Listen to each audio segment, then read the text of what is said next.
Welcome back, or welcome if this is your first time visiting. My name's Tina Hurley, and I'm the CEO, founder of Less Leg, More Heart. We're a 501c3 tax-exempt charity for the U.S. here that provides support, supplies, and services in a customized way to amputees to improve their quality of life. We love to bring stories of perseverance and inspiration, stories of goods and services that may make your life a little bit easier, whether you're part of the disabled community or able-bodied community.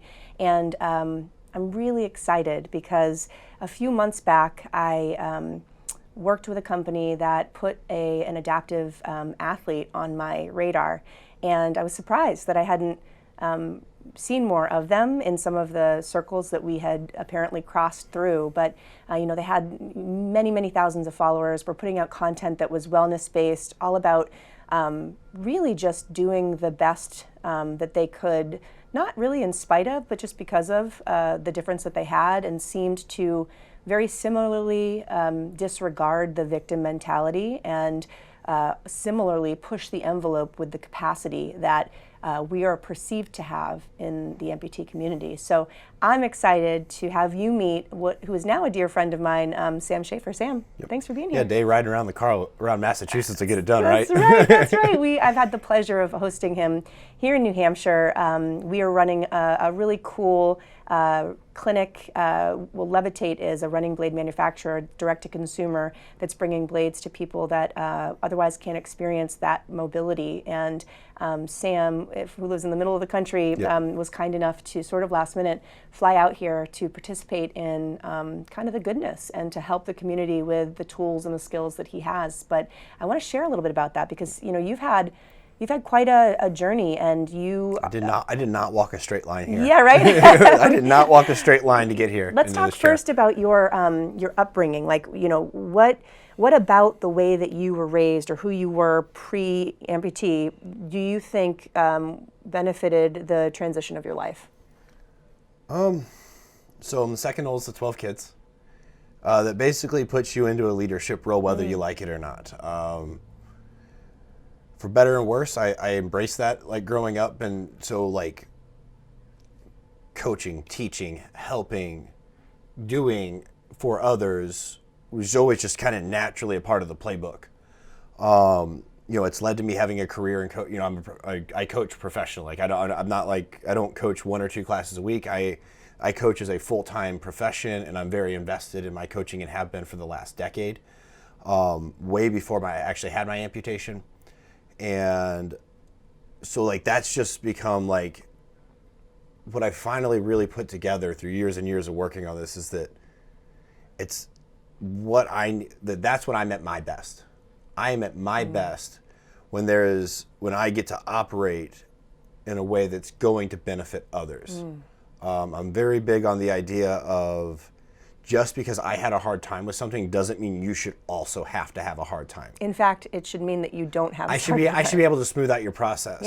A little bit. And I've had tons and tons of amputees come to me that are seeking potentially an elective amputation, commonly with CRPS. My name has been shared around those circles between surgeons as my surgery itself has become a little bit famous if you live in that world. And so I get these messages on a frequent basis, and people they're surprised that I'm offering to help, but that I'm willing to answer questions. And I'm like, I didn't have to do it alone. I don't know why you should have to. Exactly. So let's back up too, because it's a really wild journey. You served in the Air Force. Yes. And the nature of your amputation was elective in a sense, but you had a long road to get to that point. Can you tell us a little bit about the injury, how it was sustained, and then what you had to go through? Yeah. So super freak accident, right? The chance of me developing the nerve condition from this story I'm about to tell you was, from my surgeon, was a 0.000026% chance. It's an extremely rare condition called complex regional pain syndrome, and it came out of a fall on a run. I was active duty. We were running back from the pool, clipped my foot on a curb, and came down on the outside of my foot. Heel came all the way up into the ankle. I still could remember the feeling of that. And in my infinite wisdom, I was in the type of career field in the type of course where they're trying to get people to quit. You push through. I'm in go mode. They typically, if you fall, they're going to say, get up. They were calling the run to a stop, and I got up and just kept running. And they were like, okay. Let's see what happens here. And unfortunately, that was my last moment out of pain for 9 years. That was the beginning of hopefully the worst journey. You know, put the Homer Simpson meme in there. Worst journey yet. Hopefully the worst journey of my life in those 9 years. So complex regional pain syndrome is a very intense pain It's scenario. called the suicide disease. Yeah, people don't. I try to paint a little with a lighter brush and say people don't die of old age. And I was absolutely on that track. There are a few interventions that kept me from getting on all the way there. And I'm exceedingly fortunate for those. But yeah, so for 9 years, every treatment that they knew to do failed. Tried it again, failed.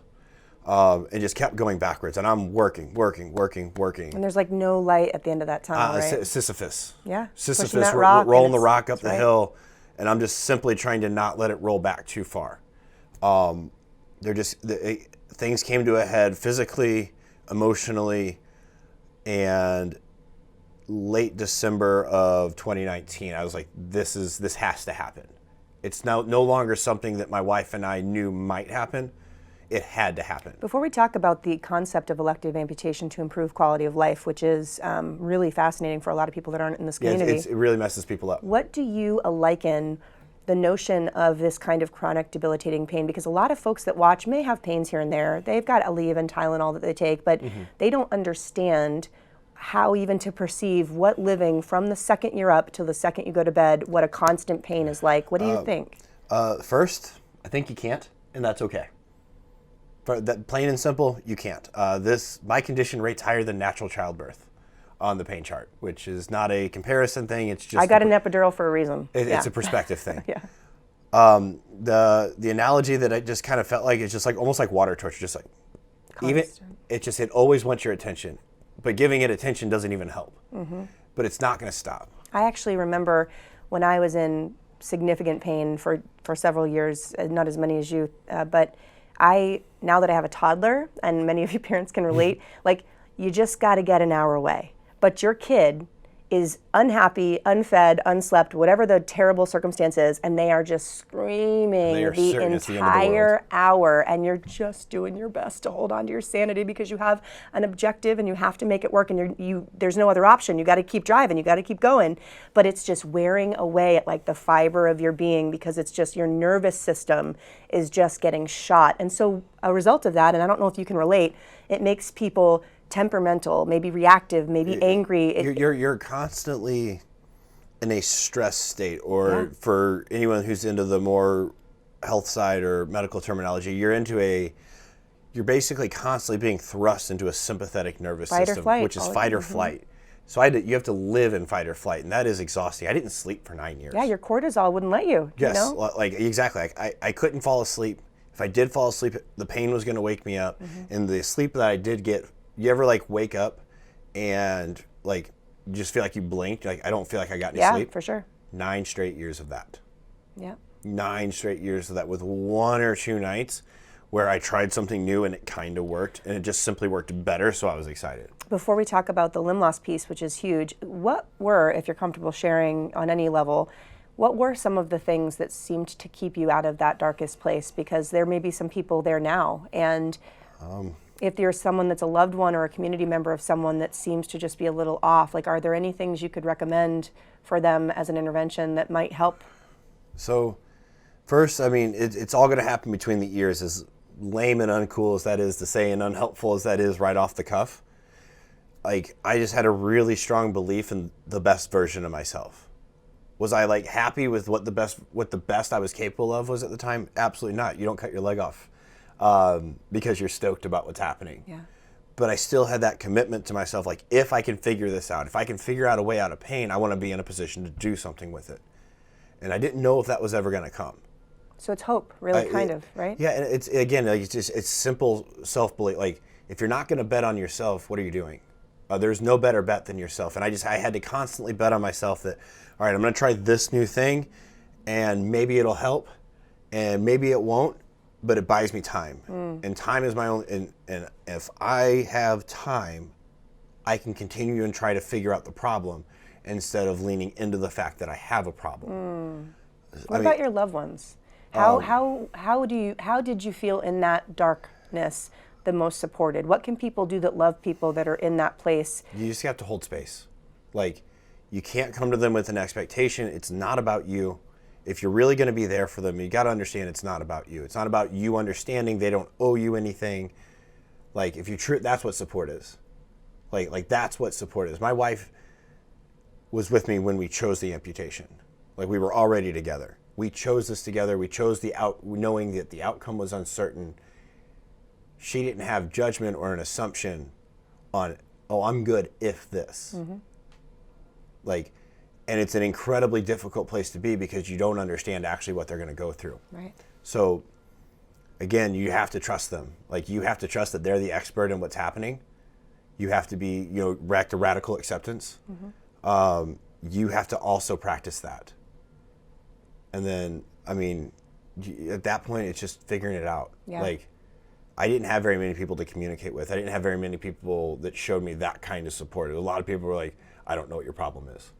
That was really the attitude from a lot of people. So kind of misunderstood. Very, and it was held against me.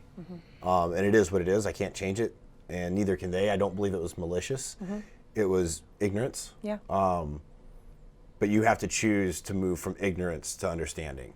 There's this really interesting psychologic paradigm, and I want to share it for you and for others. 4 stages on our journeys of change or self-improvement. The first is unconscious incompetence, where you're unaware of the problem. Ignorance is bliss. It doesn't bother you. It bothers everybody else, right? A lot of folks live in that place. And then you kind of become aware of the problem, and you just have an eye toward it. And so then you become consciously incompetent. I'm aware that I need to improve my weight or eat better. I'm not really there yet in terms of know how to do it. Or I'm not really energetically, I'm not at the action phase, almost like a pre-contemplation if you wanted to associate it with that. And then through work and through attention and through diligence and through in the mud, sticking yourself in, you get to a place over time of conscious competence. You are consciously exerting effort into the thing that you've wanted to change, you've wanted to become, you've wanted to improve. And then as you habitually do that thing with that concerted energy, the goal is you become unconsciously competent. Yes. You now are that change without the expended energy in being that. And I think Anthony had been speaking previously to us about a mindset. Being that it's like you have to go through the effort phases. You can't skip any of those steps, right? And that's like one of the hard things is like people want to go from like they don't know what's going on and they see there's a problem and they think they're already now at the most competent stage because they know it exists, but you can't. Like you're gonna have to go through all those steps. Like being there for someone's hard. Don't put any other details to it. Being there for another human, being there for yourself is hard enough. Look at the state of today's mental health. It's hard to be there for yourself. It's hard to be there for others, and it's really hard when things are going poorly. Easy when it's easy, usually, right? Yeah, and so you have to be willing to walk all those stairs. Like again, it's not lip service. Like holding space, radical acceptance, lack of expectations, hope. And it sounds like a bit of diligence and commitment. It's work. Really. Yeah. Like work. Plain and simple, it's work. It's chop wood, carry water. That's right. So you got to a place after 9 years, 9 rings on your arm, by the way, to commemorate each of the years that you survived. My 9 years of fire damage. Yeah, wow. And so that's a cool story too. So you put rings, if you could just tell that in the 2 second. Yeah. Okay, so when you cut a tree open, I think just about everybody's familiar with the fact that you can like count the rings, and it's about a year per ring. Trees that have been in fires but don't die, they grow over that. They grow over the fire damage. Like a bone callus if you break it. Yeah, it's scars. And so when you cut that tree open, you can see its rings, but you can also see its fire damage. I chose to be grateful for getting through my fire damage and to work on the most positive way I could feel about it, and that was where I put my 9 rings. Because to get into tattoos, this was like my mom, dad, brothers and sisters, family. And the idea was this was going to be my wife, potential kids, whatever makes sense for that side of family that I have in the second half of my life, up or lower. I can't get to this chapter without these 9 years of fire damage. So I have to have some level of gratitude for it. And it makes sense because you got tree trunks for legs. Well, let's be honest. If I don't go through that, do you think you ever send me a message? No, that's right. Probably not. And I wouldn't be sitting in this studio. Right. And I wouldn't have the opportunity to have met you or any of the wonderful people. You're Correct. right. And I wouldn't be the person I am. Like, so in the end, like, I'm not willing to trade who I am for any of it. Someone has asked me before, they said, would you take your leg back, or would you want your leg back if it meant that you lost all the things you've gained in the time that you've lost it? Of course not. No, not I'm at happy. all. And people are I'm shocked happy. by that. I smile. Yeah, right? Like the pictures in those 9 years, like, there are so many pictures where I thought I was smiling. And I see the picture, I'm like, It's like a mean mug. Yeah. what is that? That was you're like growling. Like, I just recently had some pictures done, and it was wild. I saw them. They were really nice. It was wild. Like, that's all I saw. I was like, I see scars, Confidence. but I see no pain. Yeah. Confident. that's You the look like just a luminous, if I could. Like, Formidable, He's really. really good at pictures. Yeah. He's really the guy that have did him it. come my way. He made you look The formidable. guy that did and- it crushed it. Good work, Dane. So I also had an elective amputation, and when you decided to go down the path of considering amputating your limb to improve your quality of life, did you meet resistance? Were there challenges along the way, mentally or physically, with friends or doctors or medical teams? What was that period like? So I kept it pretty tight to the vest. My wife knew. That was about it. That being said, I got zero support. I only met resistance through my medical staff.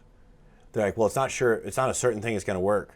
You could end up in a wheelchair. I was like, I'm almost 30 years old, and I'm walking around on a 4-arm crutch. Yeah. Where do you think this story's going? Right. The wheelchair is not a factor. I'm okay if that's where it ends. If it stops the pain from getting worse, this is good enough. Did you feel at times like the medical teams that you worked with or that worked with you were so laser focused on a thing that they didn't really step outside the snow globe to consider you as a whole person and like the trajectory of your life? I was never considered. Right. I was never considered as a person, at no point. My general care, VA patient as a veteran. So the process is you go to your general care physician. If you want to get something done, then they give you the referral. I've not worked with this woman long, and I tell her what's going on. I was like, I know you haven't been here that long. This has been 9 years, and there is no other choice. Mm-hmm. She says no. She's like, I don't think you should do that. She's like, this seems like an extreme option. I wonder how long she read your chart. 0 seconds. Right.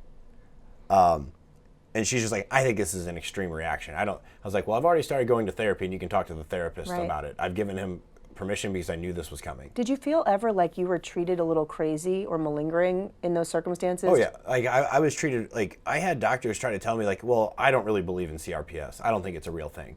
When I was active duty, I think you're just trying to get out. I was like, if I want out, I can get out. Like Right. as a special operations job, I can just say I'm out and Right. choose not to reclassify. Right. Like especially at the time where they were a little bit overmanned on a lot of jobs, I could have gotten out like that without any of the issues. Right. But no, that was the way I got treated. Was, oh, this isn't real. So do You're you not even trying. Do you take the stance of defending yourself, or like how do you react to that when you're already suffering so hard and now you're not being validated by the people that are supposed to be treating you? How do you have trust in your medical team? I had none. Yeah. That's honestly, that's the truth. That she tried to not give me she tried to not give me a referral to the surgeon that she really actually, like, her job is to get, like, that's her job is to give me that referral. What do you think what was her treatment plan for you? They never had one. You don't know why? Because when I started going to the VA over like 6, 7, 8 years before that, they asked if I wanted opiates. Or they tried to prescribe me Vicodin for like daily pain. And I was like, guys, I was like, there's no end date on this. Right, like what's the long-term plan? That's what I said. I was like, I don't think this is safe. That's called being a junkie. Like this is how people get into heroin. Yeah, like some people may need it, but can we look at other It's options? like, this is previous to that? unsafe. Right. Exact phrase. Yeah. Well, then it must not be that bad. And at that point, I got zero care on my CRPS for the rest of that time. And you know what's interesting that you say that is, and I'm so sorry you went through that. There are so many people that if they choose not to continue to pursue narcotic therapy or alternative therapies that are ineffective to be managing their condition, they don't have the paper trail that warrants their ability to have the heightened level of care or intervention that they need to get better. So I know of people that are filling or have filled prescriptions without even taking them so that they can create the documentation needed to showcase that they have a warrantable issue. That's a broken system. Yeah, when I was active duty, I got forced to take them. And I didn't like it. I had withdrawals. I had a withdrawal issue at one point. shaky, sick, because my prescription wasn't refilled in time. This is Ultram. Yeah. And I told him, I was like, I don't feel good about this. I don't know what the other option is, but I'd like to, but like, I don't think this is safe. And for me also, to I'm keep so taking. young. I've got 60 Yes. plus more years. Is this just a thing I'm doing? I'm 20. Right. I'm 21. And the doc, it was the only time in the entire military I heard anyone pull out the order by a ranking officer line on me. Like, oh, this is a direct order from an officer. Wow. And like, basically, they were going to try, like, he suggested that he was going to get me drug tested to make sure that I had opiates in my system. I don't know what to say. There's no healthcare. Like that's not healthcare. It's no. That's not healthcare. I've been appalled. You know, I'm a medical clinician, and this is what I was trained in. And of course, I run a nonprofit because it helps to provide things that are outside of what the FDA can govern. Because if it's not a needle, narcotic, or surgery, I was having a hard time helping people with things, and that, for me, ethically was not okay. But then I became a patient and now an advocate and somebody that hears these stories all the time. And I will tell you, what Sam is experiencing, it may seem so radical. It is common. It's more common, and I gave myself chills. It is so common in the community of people with disabilities that you would be just beside yourself with, and it's not a person's fault. You know, it's a system influenced by decision makers that are financially driven.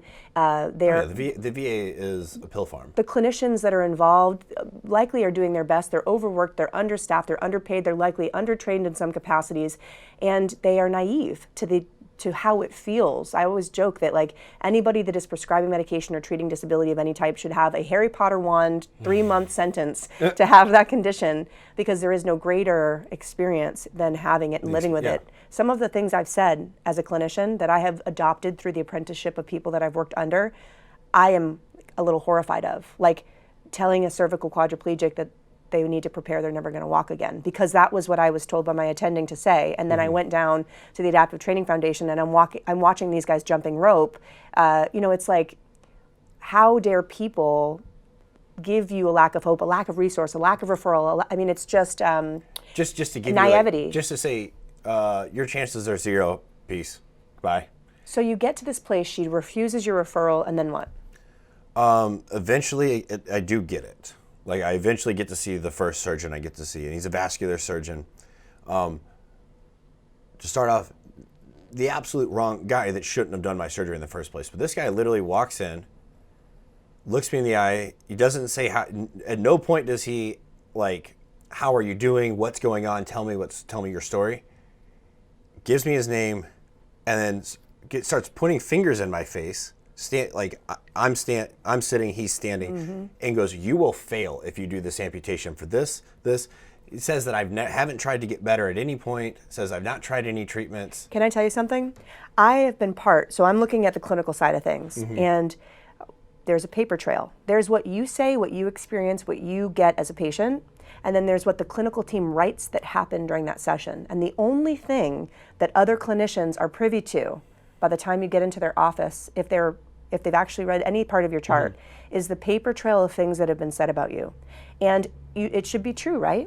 I mean, as a clinician, saying that sometimes it's devoid of really important pieces or may paint wrongful pictures of people. They took that and ran with it. So I have been guilty of this as a person, to walk into a room and have a preconceived notion about circumstance or the person's vigor or their intentions because of the things that I've read. And I was naive, and I was a young clinician. And so I've seen both sides, and I see how clinically that could have happened, though of course there is no excuse for him having even approached you in that way. That is not a reasonable error, human error. But it's a systems issue, and that person chose to also add injury to that by treating you in a completely inhumane way. I mean, non-maleficence and benevolence, which are oaths that medical clinicians take when they become a clinician, means do no harm, right? And how harmful to you mentally how could that have been more harmful? That's literally how I ended. Like, as he's walking, I was like, "It's like, you did a really bad job at the do no harm thing today, Doc."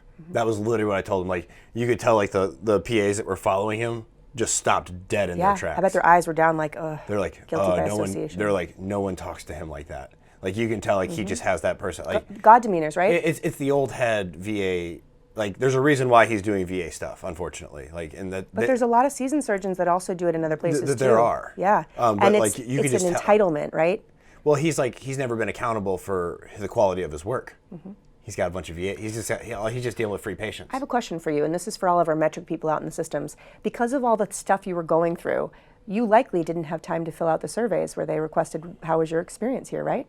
I never was given one. Yeah. So I was as a patient, or you have not been given them. No, and the people that actually have negative experiences that would help to shape the systems are too bogged down with the disability, the pain, the frustration, the anger about their experience that they don't fill That's one of the biggest out. obstacles in the community of people with disabilities in the first place. You know, people want to complain about demonstrations and marches and stuff, but historically they work. Well, you know what's really hard to do when you're disabled? Gather in mass and march. Gather in mass and demonstrate. Gather, like, these things, like, that it's a huge obstacle to, like, that whole equality discussion, not where we're at today, but, like, that's a huge obstacle to that whole arena of, like, equality with disabilities. Yeah. So you found a guy to take your limb off eventually. Yeah, and this was the guy I should have been sent to in the first place. He is a specialist in nerve stuff. I had an extremely complicated case, and that's really what it was. I had a complicated case that they didn't want to admit. Don't want to touch it. Yep. Too much work. They're like, I'm afraid it's a failure. Yeah. Like, or it's just so much and so involved, and I get paid the same. They were so determined that amputation was a failure. Amputation's the best thing I've ever done. Yeah. Like, me too, man. I've never given myself a better gift than amputation.